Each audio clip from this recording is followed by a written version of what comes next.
শিক্ষা সংক্রান্ত গুরুত্বপূর্ণ আপডেট পেতে অবশ্যই চ্যানেলটিকে সাবস্ক্রাইব করুন, পাশে থাকা বেল আইকনটিতে অবশ্যই ক্লিক করুন। গত 1লা সেপ্টেম্বর সুপ্রিম কোর্ট একটা রায় দিয়ে বলল যে যেসব শিক্ষক শিক্ষিকা যারা প্রাথমিক থেকে উচ্চ প্রাথমিক পর্যন্ত ছাত্রছাত্রীদের পাঠদানের কাজে নিযুক্ত আছেন, তাদের সকলকে আগামী 2 বছরের মধ্যে টেট পাস করতে হবে, অন্যথায় তাদের চাকরি থেকে বরখাস্ত করা হবে বা তাদেরকে স্বেচ্ছায় মানে অবসর নিতে হবে। এরই প্রেক্ষিতে গোটা দেশের শিক্ষক শিক্ষিকাদের মধ্যে একটা অনিশ্চয়তা তৈরি হয়েছে। কারণ যখন টেটের কোনো প্রভিশন ছিল না, তখন অন্য মাধ্যমে অন্য পরীক্ষার মধ্যে দিয়ে বিভিন্ন রাজ্যে বিভিন্নভাবে নিযুক্ত হতো। সেই পরীক্ষায় তারা উত্তীর্ণ হয়ে পরেই তারা শিক্ষকতা কাজে যোগদান করেছেন। এবং টেটটা কোনো ডিগ্রিও নয়, এটা একটা প্রবেশিকা পরীক্ষা মাত্র। যদিও এটাকে 7 বছরের ভ্যালিডিটি প্রথমে রাখা হয়েছিল, তারপরে সেই টেট সার্টিফিকেটটাকে লাইফ টাইম ভ্যালিডিটি দেওয়া হয়েছে, সেটা নিয়ে বিতর্ক আছে। যদিও একটা প্রবেশিকা পরীক্ষা মানে কোনো সময় লাইফ টাইম ভ্যালিডিটি হতে পারে কিনা সেটা নিয়েও বিভিন্ন মহলে বিভিন্ন রকমের যুক্তি মানে উঠেছে আর কি। এবং তারপরে আমরা দেখলাম যে 2010 সালে যখন আরটি অ্যাক্টের মধ্যে দিয়ে টেটের বিষয়টা এলো এবং 2011 একটা সংশোধনী নিয়ে এসে বলা হলো যে তার আগে পর্যন্ত যাদের নিয়োগের নোটিফিকেশন হয়েছে, সেই নিয়োগের নোটিফিকেশনের বলে যাদের চাকরি হচ্ছে, তারপরে যাদের নিয়োগ হচ্ছে তাদের টেটটা ম্যান্ডেটারি করা হবে, মানে টেট ছাড়া তারা শিক্ষকতার চাকরিতে ঢুকতে পারবেন না। আমাদের রাজ্যের ক্ষেত্রেও এর প্রভাব পড়েছে এবং আমাদের রাজ্যে প্রায় প্রাইমারি থেকে আপার প্রাইমারি প্রায় 70 লক্ষ শিক্ষক শিক্ষিকা এর মধ্যে এফেক্টেড হয়েছেন। এখন বিষয় হলো যে এরপরে বিভিন্ন প্রান্ত থেকে বিভিন্ন ধরনের ক্ষোভ বিক্ষোভ তৈরি হচ্ছে আমাদের রাজ্যেও। আমরা উস্তি ইউনাইটেড প্রাইমারি টিচার্স ওয়েলফেয়ার অ্যাসোসিয়েশনের পক্ষ থেকে মিছিল থেকে করা থেকে শুরু করে সুপ্রিম কোর্টের রিভিউ পিটিশন সমস্ত কিছু করা হয়েছে। বিভিন্ন এমপিদেরকে আমরা চিঠি দিয়ে বলছি, তারা সংসদের মধ্যে বিষয়টাকে তুলছেন।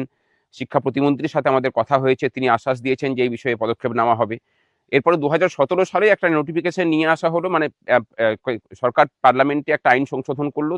আরটি অ্যাক্টের যে 23-এর ধারা ছিল তার 1 এবং 2 ধারার উপধারার সংশোধন করে বলল যে আগামী 2 বছরের মধ্যে তাদেরকে সবাইকেই ডিএলএডটা মানে ডিগ্রিটাকে করে নিতে হবে, ডিএলএড অথবা বিএড।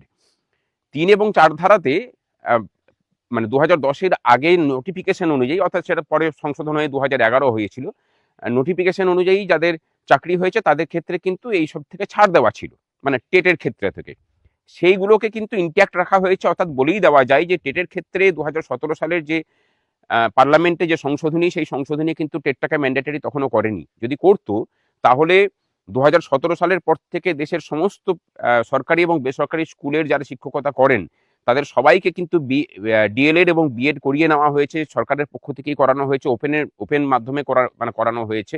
কিন্তু টেট নিয়ে কিছু বলা হয়নি।